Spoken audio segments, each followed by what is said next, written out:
Hello. I want to talk about uh two things. I got to cover them quickly because we only have these 10-minute video slots. So the first thing I want to talk about is the idea of like the value density of an item.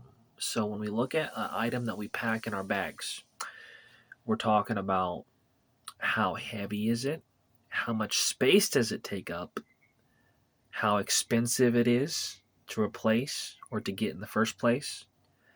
And we're also measuring the utility that we get from it, right? And when things cost more and take up a lot of space and are hard to replace, and when all that is the case, its value density goes down, right?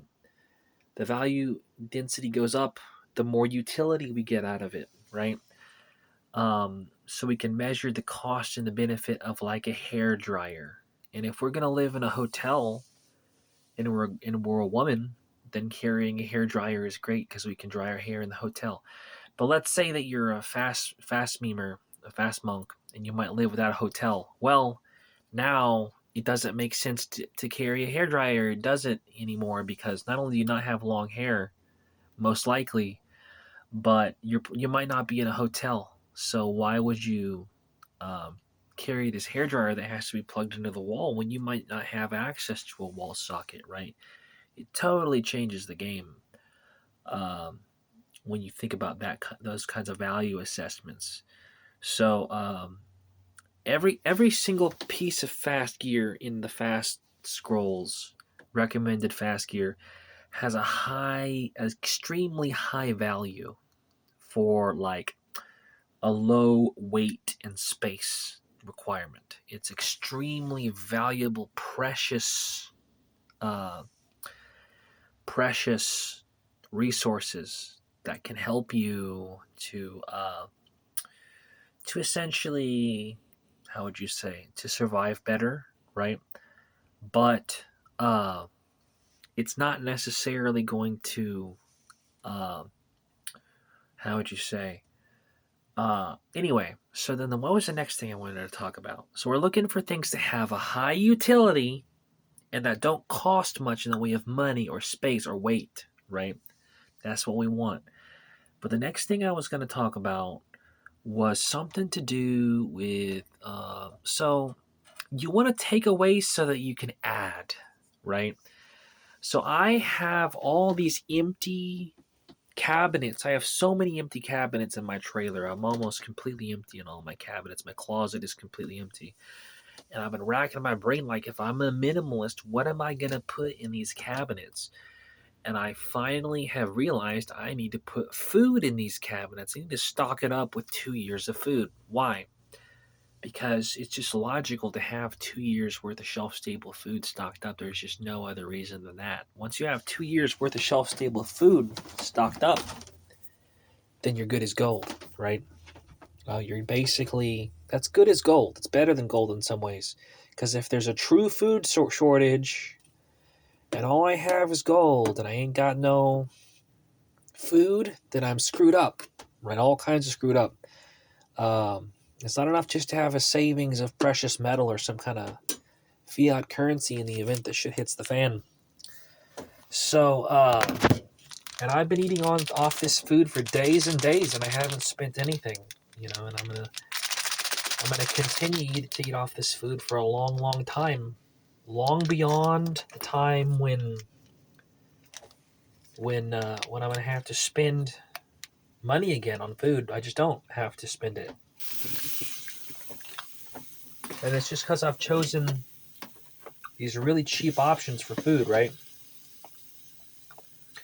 It's not that I'm not treating myself. How much time do I have? I'm at 5 minutes, so half my time. It's not that I'm not treating myself. I'm eating the delicious ramen noodles with the crack and the egg into it.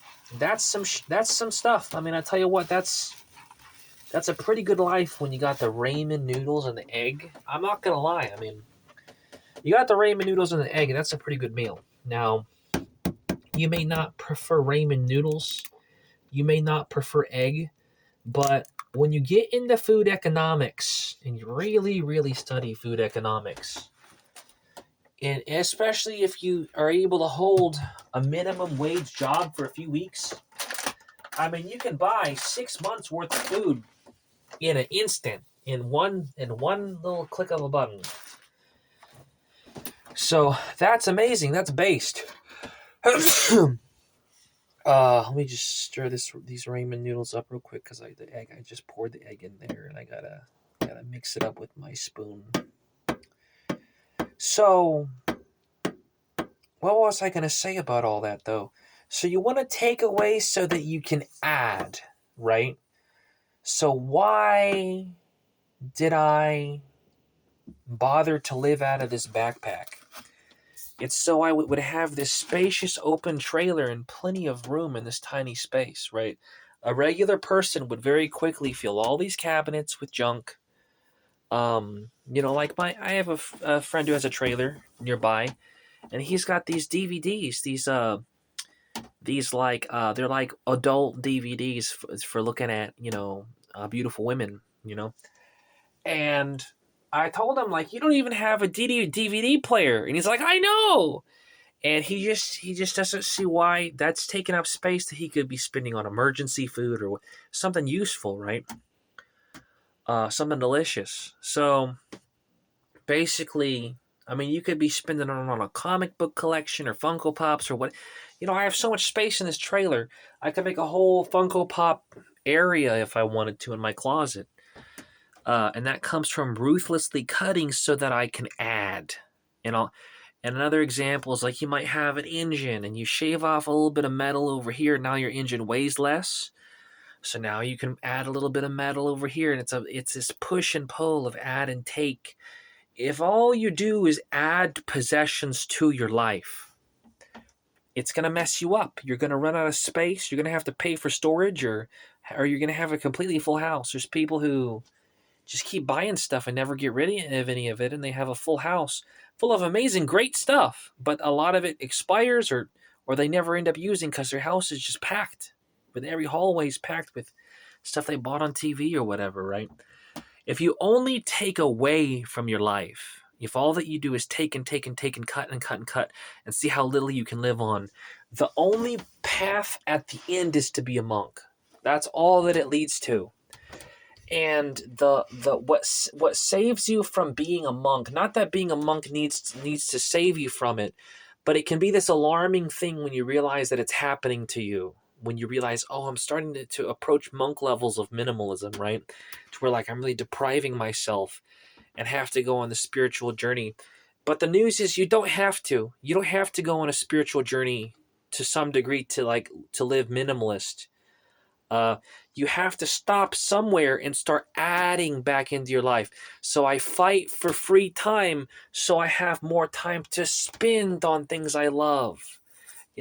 I fight for more money saved so that I can spend it on things that I love. I fight to have more energy every day so that I can spend that energy on doing things I love. So you take so that you can add. And that's the recipe with minimalism, is you cut something out of your backpack or your backpack in your suitcase so that you can add something even better.